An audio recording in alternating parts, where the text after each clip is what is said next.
Kan sudah kita simpulkan dari urutan tadi itu ya, bahwa Adam itu bukan manusia pertama. Maka kalau ditanya itu rahimnya siapa, ya tentu saja rahim ibunya. Ada sejumlah ayat di dalam Al-Quran yang mengatakan bahwa seluruh manusia ini diciptakan dari diri yang satu. Kemudian dari diri yang satu itu diciptakan pasangannya. Kemudian dari pasangan ini terlahirlah laki-laki dan perempuan yang berkembang biak di seluruh muka bumi ini. Nah, disimpulkan katanya diri yang satu atau nafsin wahidah itu adalah Nabi Adam. Saya ingin menunjukkan kepada Anda bahwa nafsi wahidah itu bukan Nabi Adam.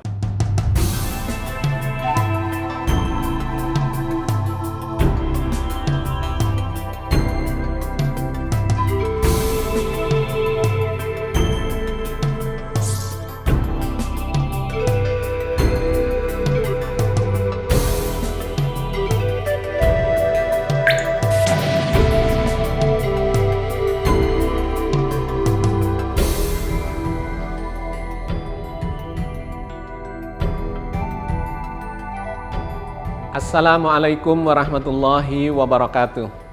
Alhamdulillahirabbil alamin. Ma khalaqas samawati wal arda wa ma bainahuma la'ibin. Wassalatu wassalamu ala nabiyyina Muhammadin wa ala alihi wa ashabihi wa ummatihi ajmain. Sahabat sekalian, alhamdulillah kita mensyukuri kesempatan yang Allah berikan kepada kita untuk melanjutkan kajian-kajian kita, mengambil hikmah, mengeksplorasi pemahaman dari Kitab Suci Al-Quran Al-Karim. Khususnya di beberapa episode yang terakhir ini kita sedang membicarakan tentang munculnya manusia dalam peradaban di planet bumi ini. Beberapa episode yang lalu kita telah membahas tentang Nabi Adam yang selama ini dianggap sebagai manusia pertama dalam berbagai pendapat yang kita fahami selama ini. Tetapi kita sudah melakukan kajiannya dalam beberapa episode untuk melakukan pengkritisan terhadap konsep itu atau terhadap pendapat itu. Nanti akan kita kaji lebih jauh lagi, tetapi di awal ini saya ingin menekankan kepada kita semua agar sahabat-sahabat sekalian mengikuti kajian ini dari episode ke episode secara runtut. Karena kalau Anda tidak mengikuti itu dan kemudian mencoba membangun kesimpulan hanya dari satu episode saja, maka pemahaman Anda akan parsial. Jadi Anda mungkin akan bingung sendiri karena tidak ketemu mata rantai dari kesimpulan yang Anda bangun atau Anda persepsi itu. Jadi kajian tentang Adam ini memang membutuhkan sekian banyak episode dikarenakan sangat kompleks. Dan banyak tafsir-tafsir yang kontroversial yang harus kita kritisi dengan bersumber kepada Al-Quran Al-Karim. Karena itu dalam 2 episode yang lalu kita sudah mengeksplor belasan bahkan puluhan ayat yang hari ini akan kita lanjutkan lagi dengan menambah ayat-ayat itu. Kenapa? Karena prinsip dasarnya adalah untuk membangun kepahaman tentang Adam ini, kita harus berbasis kepada informasi yang paling valid, yang paling kredibel, yang paling otoritatif. Dikarenakan banyak versi cerita tentang Nabi Adam ini. Ya, yang kita sudah bahas di episode-episode yang lalu, ada versi dari kitab suci yang lain, ada versi dari kisah-kisah Israeliat, ada versi dari sejarah dan hadis, ada versi dari Al-Quran, ada versi dari ilmu pengetahuan. Karena itu kita mengambil dari yang paling otoritatif, kita coba eksplor dan kaji firman-firman Allah dengan secara komprehensif karena akan menghasilkan argumentasi yang sangat kokoh. Oke, sahabat sekalian, pemahaman yang rancu selama ini harus kita coba lihat, kita selesaikan, kita kasih sudut pandang yang komprehensif. Jadi saya masih membaca nih di komentar-komentar kawan-kawan ya di forum kita ini, meskipun saya tidak menjawab secara tertulis karena panjang kalau saya jawab secara tertulis dan akan habis waktu banyak di sana. Tetap saya baca, tetapi saya jawab di dalam episode-episode yang terus berkelanjutan. Oke, sebelum masuk ke kajian yang lebih maju lagi, maka saya akan mendudukkan persoalannya dari episode ke episode itu supaya yang tidak atau belum mengikuti episode yang lalu dan langsung mengikuti kajian yang episode kali ini, itu akan mendapatkan simpul-simpulnya. Oke, yang pertama, kita pernah atau sudah membahas bahwa Nabi Adam itu sesungguhnya bukan manusia yang pertama. Dari mana kita mengambil sudut pandangnya? Yang pertama adalah kita ambil dari perbandingan informasi sejarah dengan informasi dari Al-Quran. Dan kemudian juga dibandingkan dengan ilmu pengetahuan. Apa yang kita peroleh dari informasi sejarah? Dari informasi sejarah kenabian, kita mendapati bahwa Nabi Adam itu kalau kita tarik ke belakang, kita lihat sejarahnya, maka beliau itu hidup di zaman tidak lebih dari 10.000 tahun yang lalu.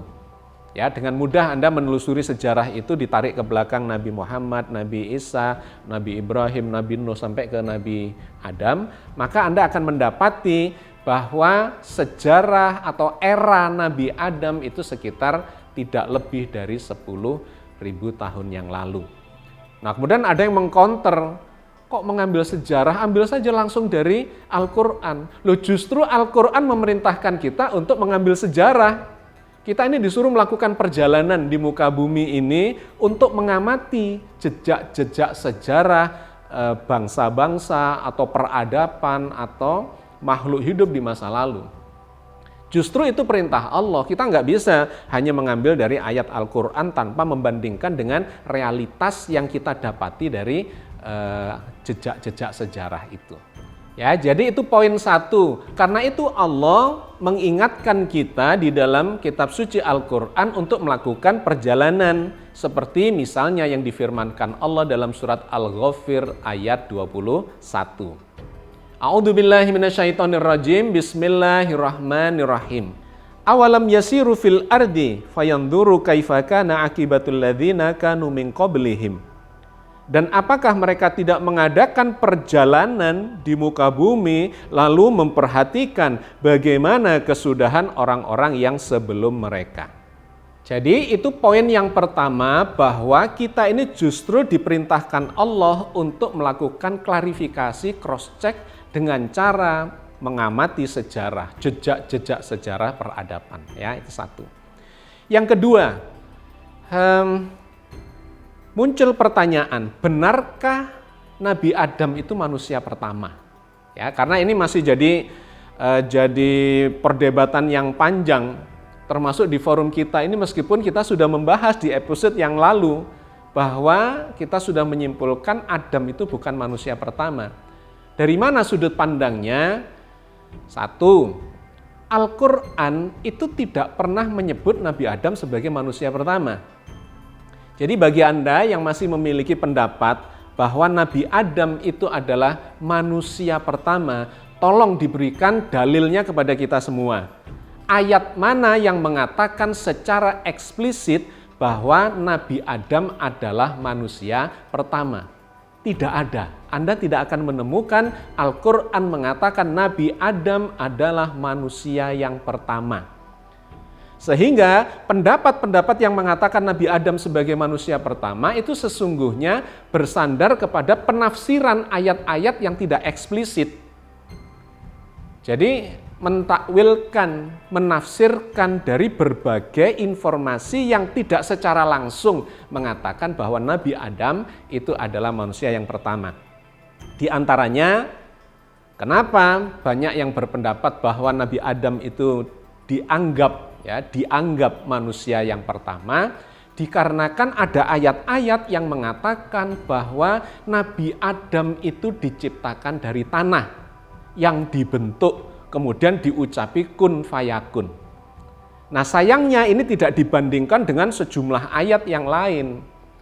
Yang ini juga sudah kita bahas sesungguhnya, tetapi saya sampaikan kembali supaya nyambung ya, karena di forum kita ternyata masih mengatakan, "Lu kan dia Adam itu manusia pertama." Tidak ada ayatnya. Yang ada adalah diciptakan dari tanah. Tetapi masalahnya adalah yang diciptakan dari tanah itu bukan hanya Nabi Adam, melainkan seluruh manusia. Itu dikatakan oleh Al-Quran, ya, oleh Allah di dalam Al-Quran, bahwa semua manusia itu diciptakan dari tanah, bukan hanya Nabi Adam. Misalnya yang difirmankan Allah di dalam surat Al-Hajj ayat 5. Di sana Allah mengatakan bahwa seluruh manusia ini diciptakan dari tanah, bukan hanya Nabi Adam. Ya ayuhan nas in kuntum fi raibin minal ba'tsi fa inna khalaqnakum min turab. Wahai manusia, jika kalian dalam keraguan tentang kebangkitan dari dalam kubur, maka ketahuilah sesungguhnya kami telah menciptakan kalian semua dari tanah. Ayat yang semacam ini sudah kita bahas, jumlahnya cukup banyak. Bahwa Allah menciptakan seluruh manusia, ya ayuhan nas, itu sebutan untuk seluruh manusia. Bahwa sesungguhnya Allah menciptakan kalian itu min turab, dari tanah. Lantas kenapa kita tidak berpikiran tanah dibentuk menjadi kita semua? Kan tidak begitu. Bahkan bukan cuma dari tanah, tapi di berbagai ayat yang lain juga Allah menceritakan dari zat yang lain, diantaranya dikatakan basyaro atau manusia itu diciptakan dari air. Bahkan di ayat yang lainnya lagi ditumbuhkan dari tanah bumi. Jadi kalau kita menggunakan pendekatan yang letterleh, maka mestinya kita semua berpikiran bahwa ya dari tanah, dari air, kemudian ditumbuhkan seperti tanaman. Tapi kan tidak begitu ya cara memahaminya. Nah, karena itu sahabat sekalian, di dalam ayat yang lain lagi, di dalam surat Al-A'raf ayat 11, Allah kemudian memasukkan dalam satu ayat penciptaan manusia secara keseluruhan dengan Adam itu dalam satu rangkaian cerita. Bahwa Adam itu sesungguhnya ya sama dengan manusia yang lainnya, diciptakan dari tanah, juga diciptakan dari ada unsur airnya, juga ditumbuhkan dari bumi, dan kemudian dibentuk. Walaqad khalaqnakum tsumma sawwarnakum tsumma qulna lil malaikati isjudu li Adam fasajadu illa iblis lam yakum minas sajidin. Sesungguhnya kami telah menciptakan kamu sekalian, lalu kami membentuk tubuh kalian, kemudian kami katakan kepada para malaikat, bersujudlah kamu kepada Adam. Maka mereka pun bersujud kecuali iblis. Dia tidak termasuk mereka yang bersujud. Ayat ini dengan sangat gamblang mengatakan jamak kepada manusia. Walaqad khalaqnakum. Dan sungguh Allah menciptakan kalian semua manusia. Tsumma sawwarnakum. Kemudian membentuk tubuh kalian. Tsumma qulna lil malaikati isjudu li Adam. Kemudian dikatakan kepada malaikat untuk bersujud kepada Adam. Jadi ini sudah kita bahas, tetapi kita tegaskan lagi bahwa cerita tentang Adam itu adalah bagian dari cerita tentang kemanusiaan secara menyeluruh, secara umum. Allah menjadikan kita dari tanah, Allah membentuk tubuh kita semuanya, dan kemudian perintah kepada malaikat untuk bersujud kepada Adam. Ya, itu dalam satu ayat yang kalau Anda lihat di terjemahan itu walaqad khalaqnakum, kumnya itu dimaknai dengan tunggal, padahal kum itu adalah jamak. Tsumma sawwarnakum juga membentuk tubuh kalian jamak, gitu ya.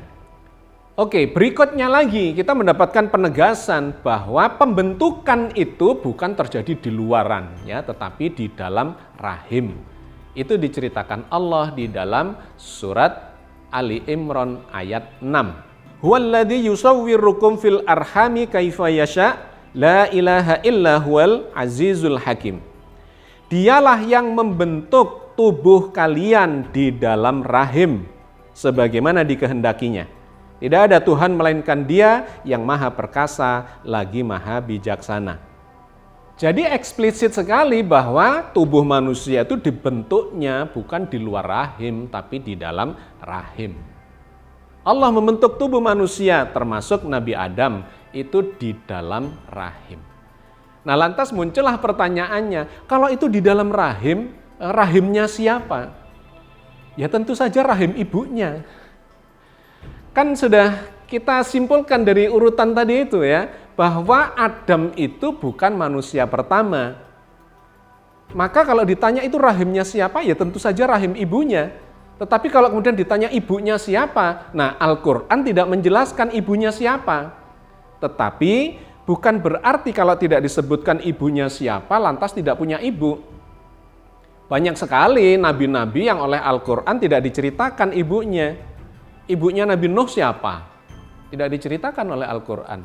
Ibunya Nabi Yusuf siapa? Tidak diceritakan oleh Al-Quran.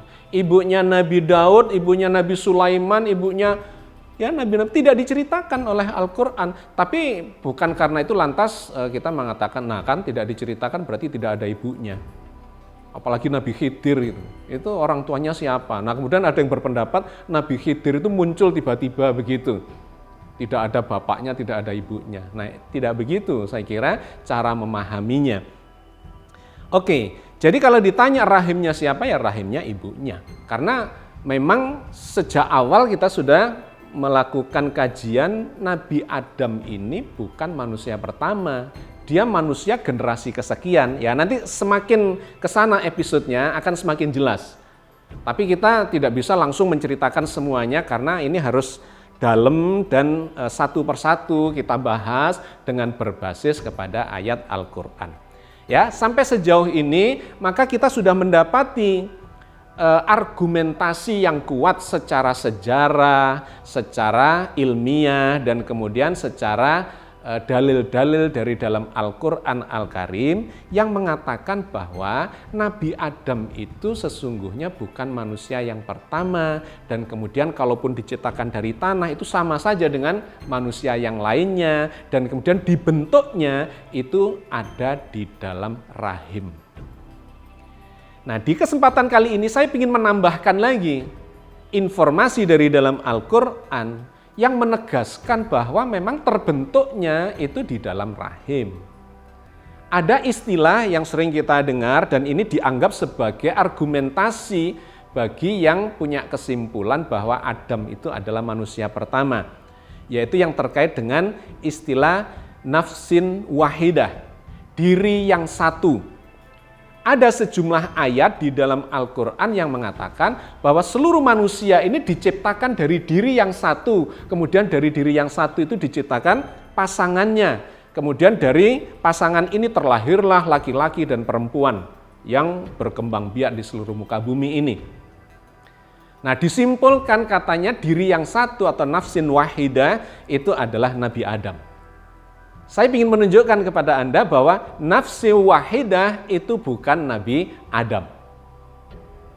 Salah satunya adalah yang sering dikutip ada di dalam surat An-Nisa ayat pertama. Ya ayuhan nasu taqu rabbakumul ladzi khalaqakum min nafsin wahidah wa khalaqum minha zaujaha wa bassa minhuma rijalan katsiran wa nisaa. Wahai sekalian manusia, bertakwalah kepada Tuhanmu yang telah menciptakan kamu sekalian dari diri yang satu. Dan darinya Allah menciptakan pasangannya. Dan dari keduanya Allah memperkembangbiakkan laki-laki dan perempuan yang banyak. Ayat ini memang mengatakan khalaqakum min nafsin wahidah. Menciptakan kalian semua manusia ini, ya ayuhan nas, gitu.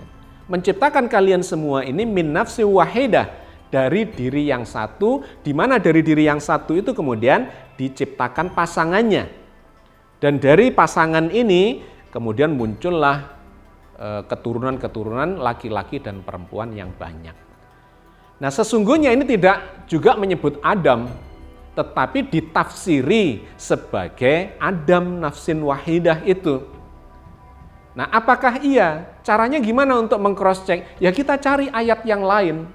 Jadi jangan ditafsiri secara sepotong, dikarenakan kita sudah punya persepsi bahwa Nabi Adam adalah manusia pertama, maka kemudian kita menafsiri ayat ini sebagai nafsin wahidah itu sebagai Nabi Adam. Bukan begitu cara memahaminya. Ambillah ayat yang lain yang bicara tentang nafsin wahidah. Itu siapa sesungguhnya nafsin wahidah itu? Nah, maka Allah menceritakan di ayat yang berbeda lagi. Di surat Al-A'raf ayat 189 dan 190, Allah kembali bercerita tentang nafsin wahidah itu. Dan ternyata di sini ditunjukkan bahwa nafsin wahidah itu bukanlah Adam. Begini ceritanya di dalam ayat ini.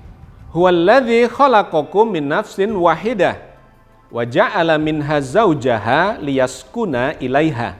Falamma taghasyaha hamalat hamlan khafifa wa marrat bih. Falamma asqalat da'awallahu rabbahuma la in ataitana sholihan lanakunanna minasyakirin. Dialah yang menciptakan kalian semua dari diri yang satu. Dan darinya dia menciptakan pasangannya agar dia merasa senang kepadanya. Maka setelah dicampurinya, istrinya itu mengandung kandungan yang ringan. Dan teruslah dia merasa ringan untuk beberapa waktu.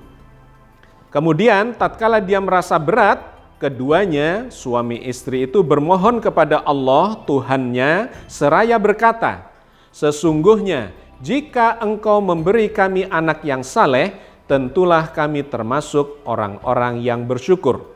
Sahabat sekalian, di surat Al-A'raf ayat 189 ini Allah bercerita tentang nafsin wahidah yang kemudian diciptakan pasangan dari diri yang satu itu, kemudian hamillah pasangannya yang perempuan, ya istrinya, kemudian berdoa untuk memperoleh anak. Nah, kalau kita memahami ini sebagai Nabi Adam, ya, bahwa diri yang satu itu Nabi Adam, kemudian Hawa, ibu Hawa diciptakan dari Nabi Adam, kemudian menjadi suami istri, kemudian punya anak.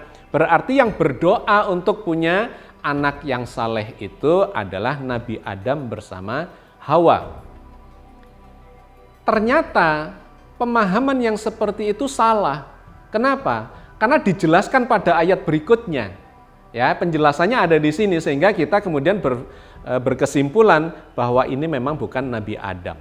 Falamma atahuma sholihan ja'ala lahu suraka'a fima atahuma fata'alallahu amma yusyrikun. Tatkala Allah memberi kepada keduanya seorang anak yang sempurna, maka keduanya menjadikan sekutu bagi Allah terhadap anak yang telah dianugerahkannya kepada keduanya itu. Maka maha tinggi Allah dari apa yang mereka persekutukan. Sahabat sekalian, di ayat 190-nya ini Allah kemudian menceritakan suami istri yang kemudian tadi berdoa punya anak yang saleh itu. Kemudian setelah dikaruniai anak, mereka ternyata justru mempersekutukan Allah karena kecintaannya kepada anak itu. Nah, kalau menurut Anda ini cerita Nabi Adam apa bukan? Bukan. Ini bukan cerita Nabi Adam, ini cerita manusia pada umumnya. Bahwa ketika belum punya anak, ya, dia bermohon kepada Allah untuk dikaruniai anak, dan setelah dikasih anak justru lupa, ya, cinta pada anak-anaknya, dan kecintaannya itu melupakan dia kepada Allah, yang kemudian dikategorikan sebagai berlaku musyrik atau syirik. Ya, menserikatkan Allah, kecintaan kepada Allah dengan kecintaan kepada anak. Jadi cerita ini bukan cerita Nabi Adam. Artinya ketika kita membicarakan di awal kalimat tadi, Allah menciptakan kalian semua dari satu diri, dan satu diri itu kemudian, atau dari satu diri itu diciptakan pasangannya, dan kemudian suami istri ini punya anak dan seterusnya, itu bukan cerita Nabi Adam. Jadi diri yang satu itu bukan Nabi Adam, maksudnya begitu. Tetapi adalah asal-usul dari semua manusia yang tidak menunjuk kepada Nabi Adam, tetapi menunjuk kepada satu substansi yang universal di mana semua manusia itu berasal dari diri yang satu itu. Lantas bagaimana menjelaskannya? Ya kita cari lagi ayat yang lain yang bercerita tentang nafsin wahidah itu. Dan itu diceritakan oleh Allah di ayat yang berbeda. Bahwa nafsin wahidah itu memang bukan Nabi Adam. Diri yang satu itu bukan Nabi Adam, melainkan substansi cikal bakal munculnya atau terbentuknya, terciptanya manusia pada umumnya.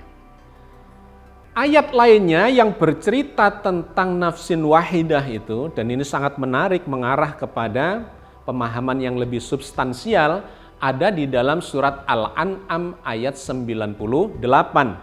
Wa huwallazi ansha'akum min nafsin wahidah famustaqarrun wa mustauda qad fassalnal ayati liqaumi yafqahun. Dan dialah yang menciptakan kamu dari diri yang satu, maka ada tempat menetap dan ada tempat menyimpan. Sesungguhnya telah kami jelaskan tanda-tanda kebesaran kami kepada orang-orang yang faham.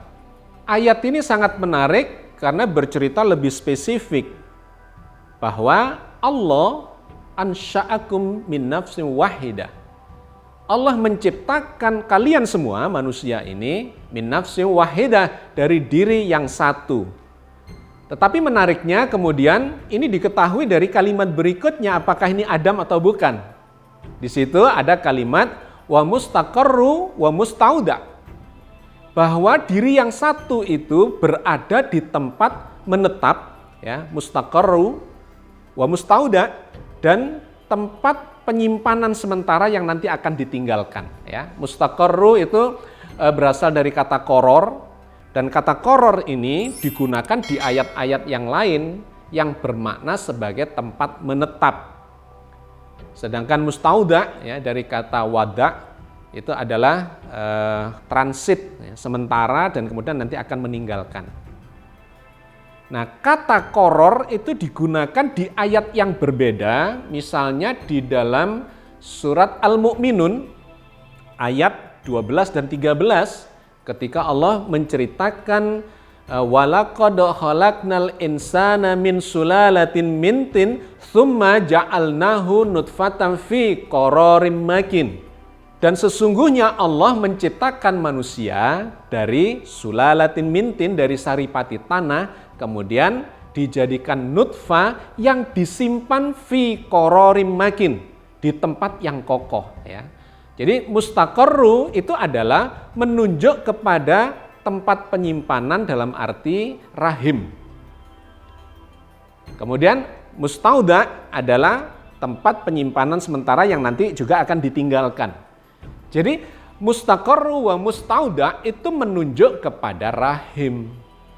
Allah menciptakan kalian semua dari diri yang satu, nafsi wahidah, dan kemudian nafsi wahidah itu memiliki tempat penyimpanan dan tempat transit. Ini pasti bukan cerita Nabi Adam, tetapi cerita sesuatu, ya, sesuatu yang menjadi cikal bakal dari seluruh manusia ini, di mana darinya itu bisa terbentuk pasangannya, ya, membelah berpasangan, dan kemudian dia masuk ke dalam rahim. Nah, di dalam rahim itu dia transit sementara, digambarkan dengan mustaqarru wa mustauda. Dia menetap untuk beberapa waktu dan kemudian meninggalkan tempat itu. Nah, ini kemudian harus kita sambung lagi dengan ayat yang lain yang semakin memperjelas sesungguhnya nafsin wahidah itu siapa atau apa. Yang jelas-jelas kemudian semakin menunjukkan bahwa nafsin wahidah itu sesungguhnya bukan Nabi Adam, melainkan menunjuk kepada substansi tertentu yang menjadi cikal bakal manusia. Nah, cerita tentang nafsin wahidah itu menjadi semakin gamblang ketika kita membaca surat Az-Zumar ayat 6. Bagaimana ceritanya atau firman Allah di dalam surat Az-Zumar ayat 6 itu? Khalaqakum min nafsin wahidah, tsumma ja'ala minha zaujaha. Wa anzala lakum minal an'ami samaniyata azwaj yahlukukum fi butuni ummahatikum khalqam min ba'di khalqin fi dhulumatin salas dzalikumullahu rabbukum lahul mulk la ilaha illahu fa anna tusrafun. Dia menciptakan kamu dari diri yang satu, kemudian dia menjadikan darinya pasangannya. Dia menurunkan untuk kamu 8 pasang an'am. Dia menciptakan kamu sekalian di dalam perut ibumu, kejadian demi kejadian dalam 3 kegelapan. Yang demikian itu adalah Allah, Tuhan kamu, Tuhan yang mempunyai kerajaan. Tidak ada Tuhan selain Dia, maka bagaimana kamu dapat dipalingkan? Ayat ini sangat menarik dan tidak kita habiskan pembahasannya pada episode kali ini, tetapi akan kita sambungkan nanti di episode yang berikutnya pendalamannya. Tetapi poin yang ingin saya sampaikan sebagai gambaran dari ayat ini secara umum adalah Allah menciptakan kalian dari nafsin wahidah, dari diri yang satu, kemudian diciptakan pasangannya. Dan menariknya kemudian di situ Allah menceritakan, kemudian Allah menurunkan bagi kalian 8 pasang, ya, samaniyata azwaj. Jadi dari sepasang itu kemudian berubah menjadi 8 pasang. Terus dilanjutkan lagi, Allah menciptakan kalian di dalam perut ibu kalian. Jadi ini kisah, sesungguhnya bukan kisah Nabi Adam. Ini kisah sebuah substansi yang menjadi cikal bakal tubuh manusia, di mana dia bisa membelah berpasangan menjadi 2 dan kemudian berkembang biak menjadi 8 pasang sambil turun menuju ke rahim di dalam perut ibu setiap manusia. Kemudian diceritakan lebih jauh yang nanti akan kita eksplor pada episode berikutnya, kalian diciptakan dalam 3 kegelapan dan seterusnya dan seterusnya. Ya, pada kesempatan episode kali ini saya membatasi diri sampai di sini bahwa sesungguhnya ya saya cuma ingin membuktikan yang disebut sebagai diri yang satu, nafsu wahidah, yang selama ini dipersepsi sebagai Nabi Adam dan kemudian dari Nabi Adam itu diciptakan pasangannya yaitu Ibu Hawa. Dan dari keduanya kemudian lahirlah laki-laki dan perempuan yang banyak yang menghuni permukaan bumi. Sesungguhnya tidak menemukan pijakannya di dalam Al-Quran. Karena yang disebut nafsu wahidah itu ternyata sama sekali tidak menunjuk kepada Nabi Adam. Melainkan kepada substansi seluler yang menjadi cikal bakal terbentuknya tubuh manusia di dalam perut seorang ibu. Di mana substansi itu bisa membelah dan kemudian turun ke dalam rahim dan kemudian Allah membentuk manusia itu di dalam rahim dan pada waktunya akan terlahir sebagai bayi. Itu seluruh manusia termasuk juga Nabi Adam. Semoga sedikit yang kita bahas ini Allah memberikan berkah yang banyak dan memberikan bimbingan kepada kita semua untuk bisa memahami petunjuk-petunjuknya di atas jalan yang lurus dan di dalam ridhonya. Amin ya rabbal alamin. Assalamualaikum warahmatullahi wabarakatuh.